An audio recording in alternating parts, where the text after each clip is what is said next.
I'm extremely excited to share with you the question that tests your pattern recognition skills. You're presented with 3 columns. Each column has 3 numbers. In the first column, we see numbers 2, 7, 5. In the second, middle column, we see numbers 2, 3, and 4. And in the last, rightmost column, column number 3, we see numbers 10, 21, and then 1 number missing. You need to find the missing value, which is highlighted by question mark. You need to find the missing value, and you have 4 choices to choose from. Choice A, 8. Choice B, 16. Choice C, 27. And choice D, 36. Do you think you can recognize missing value? Give yourself 5 to 10 seconds to see if you can come up with the answer. Did you figure out the solution? Let's continue to see how we can get to the correct solution together. The most important skill to solve these types of problems is pattern recognition skill. To recognize the pattern, you need to look closely into each column. Selective values in columns 1 and 2 by multiplication get to the value in column 3, and this is our pattern. Let's take a closer look for the values that are already present. If we multiply 5 by 2, we get to the value of 10. Second set of values represented by the middle row. 7 multiplied by 3 equals 21. So the missing values here can be calculated by multiplying 2 by 4, and the end result would be equal to 8. So the correct answer to this problem is choice A, 8. I also wanted to share with you one of the typical mistakes people make as part of answering these types of questions. People start looking at the columns themselves. But unfortunately, there's no pattern just by looking in the values in column 1, since pattern just doesn't exist. If you look only at the values in column 1, or only at the values in column 2, or only at the values in column 3, you will not be able to come up with the answer. You have to look across and take a global view across multiple columns to get to the correct solution. Can you do me a favor? If you have a better way of solving this challenge, please share your thought process in the comment section of this video. Here is a frequent question on the test that a lot of people get wrong. It took 10 hours to complete project 1. For project 2, it took 17 hours. What is the percentage increase between 2 projects? You're presented with 4 different choices. Choice A, 7%. Choice B, 17%. Choice C, 70%. And then choice D, 170%. Take a close look to see if you can calculate and come up with the right answer. You can pause this video and give yourself a little bit of time to better understand what is being asked. Do you think you know the answer? Let's continue to see how we can figure out and get to the correct solution together. To calculate percentage increase, you need to do the calculations. First, you need to determine the increase in hours. To do that, you need to subtract project 2 hours from project 1 hours. To do this, you need to do 17 minus 10, and the result would be equal to 7 hours. This represents the increase in hours between 2 projects. In the next step, you need to divide the increase by original hours. Since original hours were 10 hours and increase is 7 hours, what you need to do, you need to divide 7 by 10. And as a last step, you need to multiply it by 100%.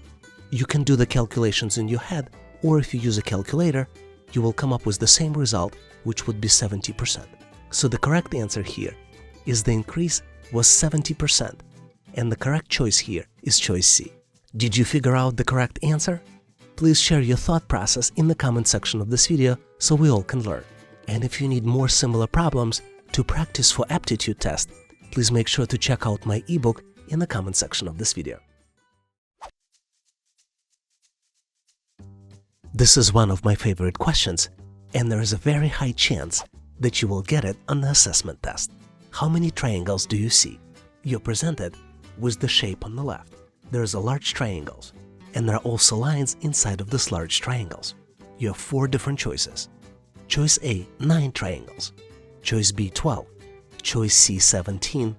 And choice D, 24. One triangle is highlighted in red, but there are a lot of other triangles.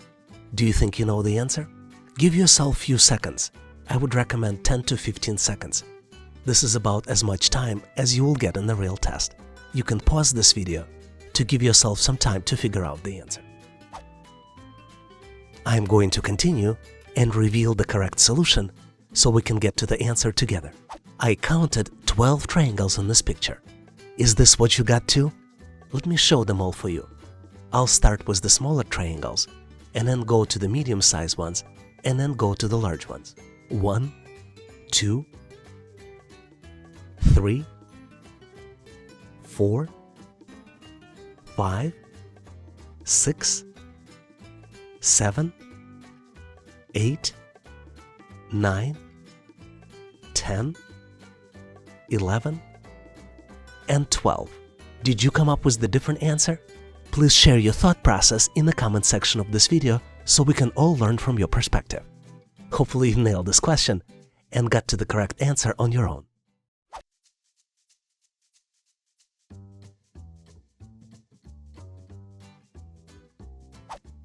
Here is the tricky question which tests your imagination, knowledge of English words, and logical reasoning. What word can you form using all the letters in the box? And you're presented with the box that contains 9 squares, and each square has a letter inside. Take a closer look at this picture and see if you can come up with the answer.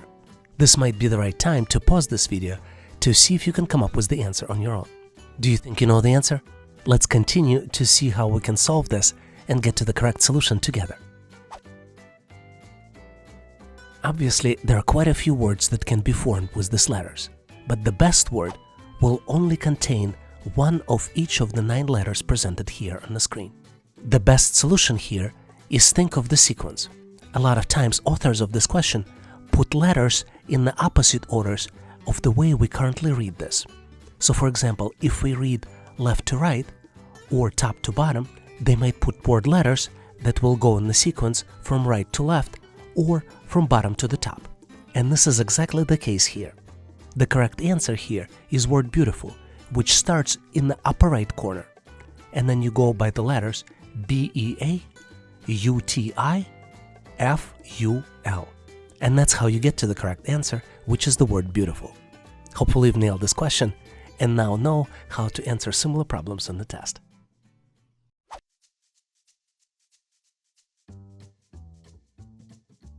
I gotta tell you, I love this question. This is such a unique question, and we see a lot of variations of this question on the test. In this particular version, you are presented with the 4x3 matrix of squares, and then you see 2 additional squares on top of the medium-sized squares. And the question is, how many squares do you see on the picture? Take a closer look and give yourself a little bit of time to find out the answer. Feel free to pause this video if you need more time. Do you have the answer? Let's continue to see if we can come up with the solution together. As you might have figured out, there is a total of 30 squares shown in this picture. Let's start by removing overlapping squares and counting medium-sized squares. There are 12 of them in this picture. Let me count them all for you. 1, 2, 3, 4, 5, 6, 7, 8, 9, 10, 11, and 12. Once we reintroduce overlapping squares, we can count them as well. They would have numbers 13 and 14. 2 overlapping squares introduce 8 small squares. They would have numbers 15, 16, 17, 18, 19, 20, 21, and 22. There are also 6 large squares. Let's give them a numbers: 23, 24, 25, 26, 27, and 28. As you can see, those large squares are located in the top row as well as in the bottom row. And last but not least are 2 extra large squares. I gave them the numbers 29 and 30. Were you able to solve this challenge on your own? Did you get to the right answer? Or maybe we missed some of the squares. Feel free to share this information in comments, and I hope this question was nailed by you, and now you know how to answer similar questions on the test. Here is the very interesting question from the real test some of you might find challenging. Despite being tricky, you will have a lot of fun trying to find the solution. Because this question tests your imagination, spatial thinking, logical thinking, and attention to details. Please take a look at the picture and identify all triangles in this picture. Do you think you know the answer? Now might be the right time to pause this video to see if you can come up with the answer on your own. Give yourself about 10 seconds. This is typically about as much time you'll get on the real test. Did you come up with the answer? Let me give you a tip. Keep in mind though, that on the real test, nobody's gonna give you any suggestions. But make sure to consider the possibility of one shape being inside the other. Now let's continue to see if we can solve this challenge and get to the correct solution together. It is mind-boggling, but there are 35 triangles here. Can you believe it? Certainly was a huge surprise to me as I was discovering them.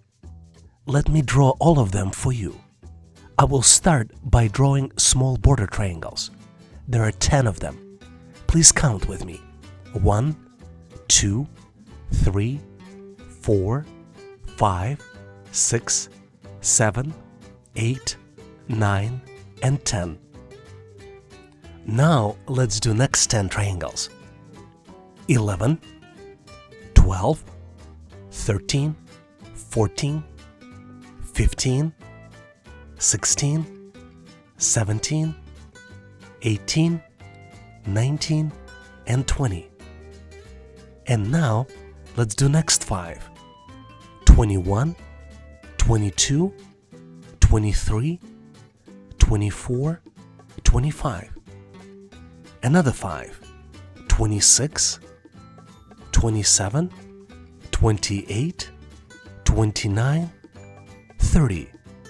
And then the last 5, 31, 32, 33, 34, and the last one is 35.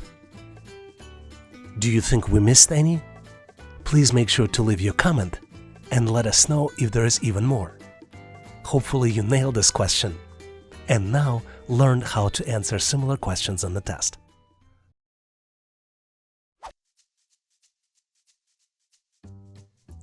Here's an interesting question which tests your spatial thinking. How many four-sided shapes do you see? And you're presented with the picture on the left, which has a lot of different shapes. First, you need to be clear on the definition of four-sided shape and have a good understanding of what it means. Once you have the definition, you can count all the shapes on the picture that match this criteria.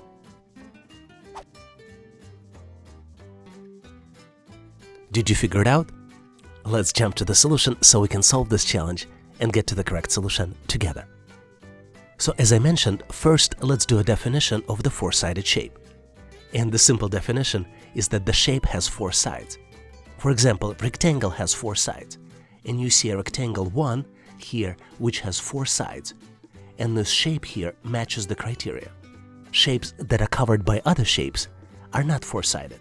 For example, we have something that mimics square here, but because it's covered by another square, it is not four-sided. Actually, it has 5 sides. The key to answering this question is to make sure that you didn't miss any shapes. In fact, it's so easy to miss because some shapes are inside of the other. Let me show you all 8 shapes here on this picture. 1, 2, 3, 4, 5, 6, 7, and 8. Let's look at inside shapes that form another shape. Shape 2 and 3 form shape 4, and shapes 1, 2, and 3 form a shape 5. Now, was it easy to solve for you? Do you see any shapes we might have missed? Please share your thoughts in the comment section of this video.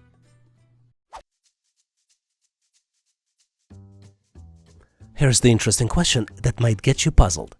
You need to explain why the calculation that you see is correct. And you have a calculation 1 plus 1 equals 10. Give yourself 10 seconds and let me give you a hint. Try to think out of the box and try to see what else can be going on here besides just the calculations.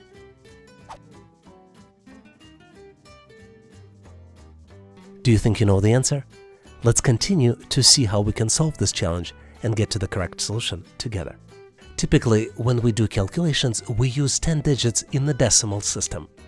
We use 0, 1, 2, 3, 4, 5, 6, 7, 8, and 9. But here, calculations are done in the binary system. And there are only 2 digits in the binary system, 1 and 0. So what happens when you get calculation in the binary system and you add 1 plus 1, what looks 10 in the decimal system looks like 2 in the binary system. So the correct answer, this calculation is possible because of the binary system. Let me demonstrate this to you. If you launch Calculator in Windows and then switch to the Programmer Calculator, you can choose different systems. By default, it's a decimal system. But if we switch to binary, and then we can add 1 plus 1 equals what looks like 10 in reality is 2 in the binary system. Hopefully you've nailed this question and now know how to answer similar problems on the test.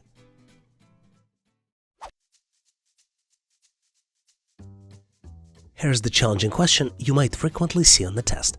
What is the smallest non-negative number that can be described with unique letters? You might have to reread this question multiple times just to understand what is being asked. Let me help you. If we are to clarify this question, you are being asked to describe the number with the letters. And those letters should be unique. For example, in word 20, there are 2 letters T. So 20 is not the word that can be used in the test. On the other hand, which means that 20 is not the word that meets the criteria because it has duplicate letters. On the other hand, word 10 contains all unique letters. So the question is, what is the smallest non-negative number that can be described with unique letters? A lot of times people get the answer 1, and this might be true because 1 is the positive and all letters are unique.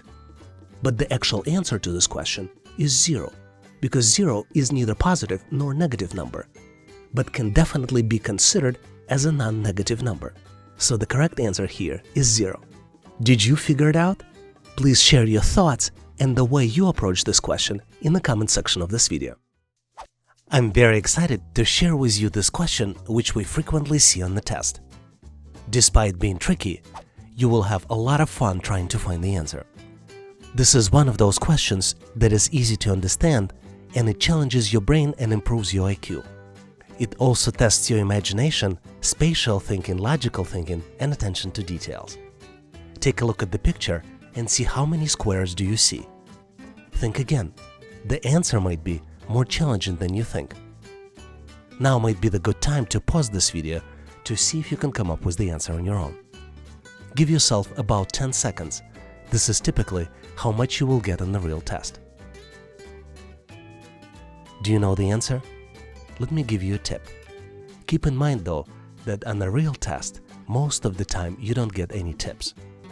But since we're doing it together, I'd like you to consider the possibility of one shape being inside the other.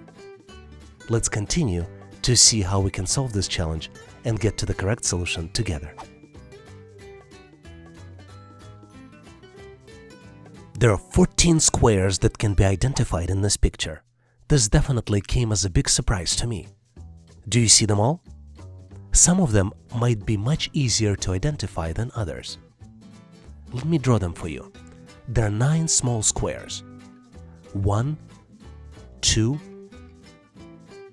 3, 4, 5, 6, 7, 8, and 9.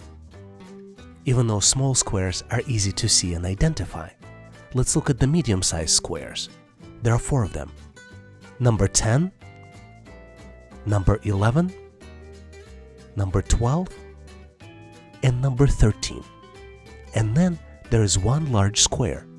This is number 14. What do you think about this challenge? Were you able to solve it right away? In case you see some additional shapes that we missed, which is always a possibility, please make sure to share them in the comments of this video. Hopefully you've nailed this question and now know how to answer similar problems in the test.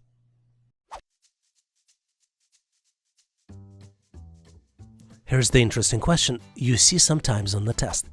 It checks your knowledge of verbal reasoning and understanding of the problem.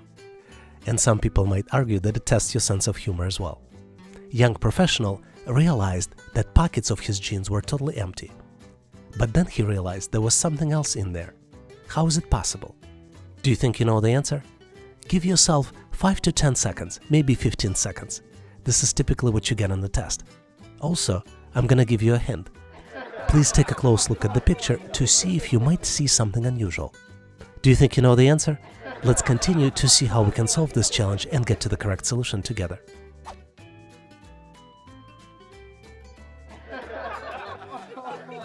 And the solution is very simple. There was a hole in the pocket of the young professional's jeans. Hopefully you've nailed this question and now know how to answer similar problems in the test. Thanks for watching. If you liked the content, please give us a like and consider subscribing. Thank you for your endorsement, support and patronage. Please also check out additional resources in the description section of this video. I also encourage you to check resources page on our website, howtoanalyzedata.net. Please leave your feedback, corrections or suggestions in the comment section of this video. And all the best on your journey. I'll see you in my next video.